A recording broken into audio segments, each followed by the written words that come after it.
খুলনার মানুষের কাছে অনলাইনে খুব জনপ্রিয়, এবং আমরা প্রত্যাশা করব যে আগামীতে যদি তারা প্রিন্টে যায়, প্রিন্টেও তারা তাদের জনপ্রিয়তা ধরে রাখতে পারবে, খুলনার মানুষের সমস্যাগুলি তুলে ধরতে পারবে।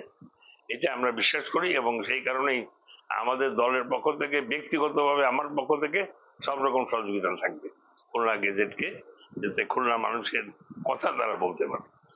আমরা প্রত্যাশা করব খুলনা গেজেট খুলনার মানুষের যে সমস্যাগুলি সেগুলিকে চিহ্নিত করে সঠিকভাবে সেটা তুলে ধরবে। যেমন খুলনা একসময় ছিল শিল্পনগরী বাংলাদেশের, এখন কিন্তু শিল্প কিছুই নাই, সব শেষ, কোনো ইন্ডাস্ট্রি নাই কিন্তু, এবং সবগুলি বন্ধ করে দেওয়া হচ্ছে। আমরা প্রত্যাশা করব যে সেই শিল্প নগরী হৃত গৌরব তারা যাতে ফিরিয়ে আনতে পারে।